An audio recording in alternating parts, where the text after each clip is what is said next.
ଏହି ଭିଡ଼ିଓଟି YouTube channel ଦ୍ୱାରା ପ୍ରସ୍ତୁତ କରାଯାଇଛି, ଯାହାର ଶୀର୍ଷକ ହେଉଛି ମେଘନାଦ ଯୁଦ୍ଧ ପୂର୍ବରୁ ମାତା ସୀତାଙ୍କୁ କ'ଣ କହିଥିଲେ, ଜାଣିଲେ ଆଶ୍ଚର୍ଯ୍ୟ ହୋଇଯିବେ। ଅନେସ୍ପଦ ଶତକଡ଼ା ଲୋକ ଜାଣିନାହାନ୍ତି। ଏହି ଭିଡ଼ିଓରେ ରାମାୟଣ ଯୁଦ୍ଧ ସମୟରେ ମେଘନାଦ ଏବଂ ମାତା ସୀତାଙ୍କ ମଧ୍ୟରେ ଅଶୋକ ବାଟିକାରେ ହୋଇଥିବା ଏକ ଅତ୍ୟନ୍ତ ଭାବପୂର୍ଣ୍ଣ ଓ ରହସ୍ୟମୟ ସାକ୍ଷାତକାରର କାହାଣୀ ବର୍ଣ୍ଣନା କରାଯାଇଛି। ନିମ୍ନରେ ଏହାର ବିସ୍ତୃତ ସାରାଂଶ ଦିଆଗଲା। ସାକ୍ଷାତକାରର ପୃଷ୍ଠଭୂମି: ଯୁଦ୍ଧର ନିଷିଦ୍ଧତା। ଯୁଦ୍ଧକ୍ଷେତ୍ରରେ ଯେତେବେଳେ ପ୍ରତିଦିନ ଭୟଙ୍କର ରକ୍ତପାତ ହେଉଥିଲା ଏବଂ ବାନର ସେନା କ୍ରମାଗତ ଭାବରେ ଆଗକୁ ବଢ଼ୁଥିଲେ, ସେତେବେଳେ ତ୍ରିଲୋକ ବିଜେତା ମେଘନାଦ ନିଜ କକ୍ଷରେ ଏକାକୀ ବସିଥିଲେ। ଏକ ଶାନ୍ତ ଶକ୍ତିର ଅନୁଭବ। ମେଘନାଦ ଯେତେବେଳେ ଯୁଦ୍ଧଭୂମିରେ ଭଗବାନ ଶ୍ରୀରାମଙ୍କୁ ଯୁଦ୍ଧ କରୁଥିବାର ଦେଖିଲେ, ସେ ଅନୁଭବ କଲେ ଯେ ରାମଙ୍କ ମୁହଁରେ କୌଣସି କ୍ରୋଧ, ଅହଙ୍କାର କିମ୍ବା ପ୍ରତିଶୋଧର ଭାବନା ନଥିଲା। ସେ କେବଳ ଧର୍ମ ପାଇଁ ଲଢ଼ୁଥିଲେ। ଏହି ଶାନ୍ତ ଶକ୍ତି ମେଘନାଦଙ୍କୁ ଭିତରୁ ସମ୍ପୂର୍ଣ୍ଣ ଦୋହଲାଇ ଦେଇଥିଲା। ପତ୍ନୀ ସୁଲୋଚନାଙ୍କ ପରାମର୍ଶ: ମେଘନାଦ ନିଜର ଏହି ଦ୍ୱନ୍ଦ୍ୱକୁ ଯେତେବେଳେ ନିଜ ପତ୍ନୀ ସୁଲୋଚନା, ଯିଏ ଜଣେ ନାଗକନ୍ୟା ଥିଲେ, ସୁଲୋଚନାଙ୍କ ସହ ଆଲୋଚନା କଲେ, ସେତେବେଳେ ସୁଲୋଚନା ତାଙ୍କୁ ପରାମର୍ଶ ଦେଲେ ଯେ ଯେଉଁ ସ୍ତ୍ରୀ ମାତା ସୀତାଙ୍କ ପବିତ୍ର କର୍ମର ରକ୍ଷା ପାଇଁ ସମଗ୍ର ବ୍ରହ୍ମାଣ୍ଡ ଛିଡ଼ା ହୋଇଛି, ତାଙ୍କୁ ଭେଟି ଏହି ଅସୀମ ଶକ୍ତି ଓ ଶାନ୍ତିର ରହସ୍ୟ ବୁଝିବା ଉଚିତ। ଅଶୋକ ବାଟିକାରେ ମେଘନାଦଙ୍କ ଆଗମନ। ନିରସ୍ତ୍ର ଆଗମନ।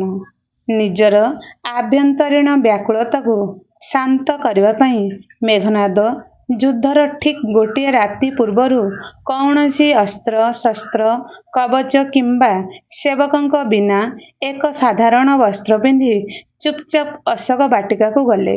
ମାତା ସୀତାଙ୍କ ତେଜ। ବାଟିକାରେ ପହଞ୍ଚି ସେ ଦେଖିଲେ ଯେ ଏତେ ଯାତନା ପରେ ମଧ୍ୟ ମାତା ସୀତା ଭାଙ୍ଗି ପଡ଼ିନାହାନ୍ତି। ସେ ସମ୍ପୂର୍ଣ୍ଣ ଶାନ୍ତ ହୋଇ ରାମ ନାମ ସ୍ମରଣ କରୁଛନ୍ତି। ତାଙ୍କ ମୁହଁର ଅପୂର୍ବ ତେଜ ଦେଖି ମେଘନାଦଙ୍କ ପାଦ ଅଟକିଗଲା ଏବଂ ମନରେ ଶ୍ରଦ୍ଧା ଜାଗ୍ରତ ହେଲା।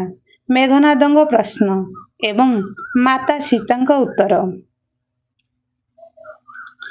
ଯେତେବେଳେ ମାତା ସୀତା ତାଙ୍କୁ ପୁତ୍ର ବୋଲି ସମ୍ବୋଧନ କରି ଆସିବାର କାରଣ ପଚାରିଲେ, ସେତେବେଳେ ମେଘନାଦ ହାତ ଯୋଡ଼ି ନିଜ ମନର ଗଭୀର ପ୍ରଶ୍ନଗୁଡ଼ିକ ରଖିଲେ। ମେଘନାଦଙ୍କ ପ୍ରଥମ ପ୍ରଶ୍ନ ଶକ୍ତି ଓ ଶାନ୍ତିର ରହସ୍ୟ। ସେ ପଚାରିଲେ ଯେ ଏତେ କଠିନ ପରିସ୍ଥିତି ଓ କଷ୍ଟ ମଧ୍ୟରେ ବି ଆପଣ କୌଣସି ଅଭିଯୋଗ ବା କ୍ରୋଧ ନକରି ଏତେ ଶାନ୍ତ କେମିତି ଅଛନ୍ତି? ଏହି ଶକ୍ତି କେଉଁଠୁ ଆସେ? ମାତା ସୀତାଙ୍କ ଉତ୍ତର। ସେ କରୁଣାପୂର୍ବକ କହିଲେ ଯେ ଯେତେବେଳେ କେହି ନିଜ ଧର୍ମ ଏବଂ ପ୍ରେମ ଉପରେ ଅଟଳ ରହେ, ଦୁନିଆର କୌଣସି ପୀଡ଼ା ତାକୁ ଭାଙ୍ଗି ପାରିବ ନାହିଁ। ତାଙ୍କର ଏହି ଅତୁଟ ବିଶ୍ୱାସ କୌଣସି ଭ୍ରମ ନୁହେଁ, ବରଂ ସେହି ସତ୍ୟ ଯାହାର ସବୁବେଳେ ବିଜୟ ହୁଏ। ମେଘନାଦଙ୍କ ଦ୍ୱିତୀୟ ପ୍ରଶ୍ନ ରାବଣଙ୍କ ପତନର କାରଣ। ମେଘନାଦ ପଚାରିଲେ ଯେ ତାଙ୍କ ପିତା ରାବଣ ଜଣେ ମହାଜ୍ଞାନୀ, ମହାପରାକ୍ରମୀ ଏବଂ ପରମ ତପସ୍ୱୀ, ତଥାପି ତାଙ୍କର ଏଭଳି ଦୁର୍ଦ୍ଦଶା କାହିଁକି ହେଉଛି? ମାତା ସୀତାଙ୍କ ଉତ୍ତର। ସେ ବୁଝାଇଲେ ଯେ ଜ୍ଞାନ ଏବଂ ଶକ୍ତି ସେତେବେଳେ ପର୍ଯ୍ୟନ୍ତ ମହାନ ହୋଇଥାଏ ଯେ ପର୍ଯ୍ୟନ୍ତ ତାହା ଅହଙ୍କାରର ସେବାରେ ନ ଲାଗିଛି। ଯେଉଁଦିନ ବ୍ୟକ୍ତି ଭାବିବାକୁ ଲାଗେ ଯେ ସେ ସର୍ବଶ୍ରେଷ୍ଠ ଏବଂ ନିୟମ ତାଙ୍କ ଉପରେ ଲାଗୁ ହୁଏ ନାହିଁ, ସେହି ଦିନଠାରୁ ତାଙ୍କର ପତନ ଆରମ୍ଭ ହୋଇଯାଏ। ଏକ ପୁତ୍ରର ଧର୍ମ ଏବଂ ମେଘନାଦଙ୍କ ଲୁହ।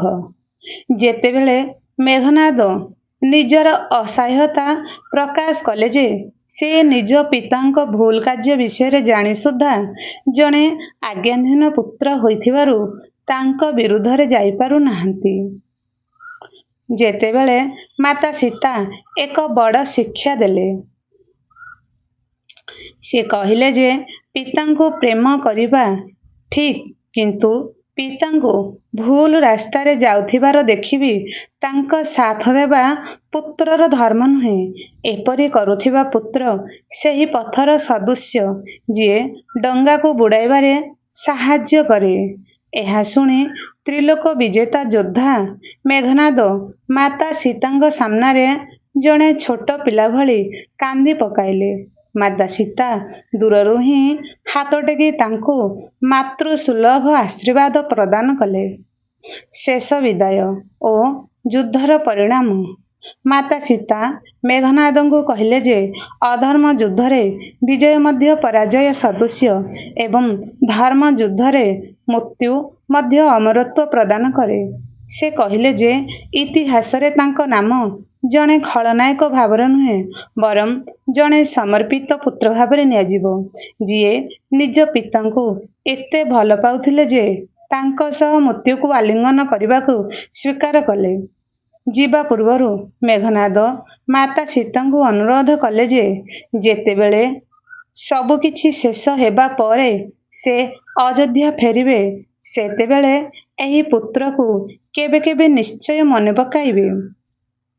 ମାତା ସୀତାଙ୍କ ଆଖି ମଧ୍ୟ ଛଳ ଛଳ ହୋଇଗଲା ଏବଂ ସେ କହିଲେ ଯେ ମା ନିଜର ସବୁ ପୁତ୍ରମାନଙ୍କୁ ସବୁବେଳେ ମନେ ରଖେ।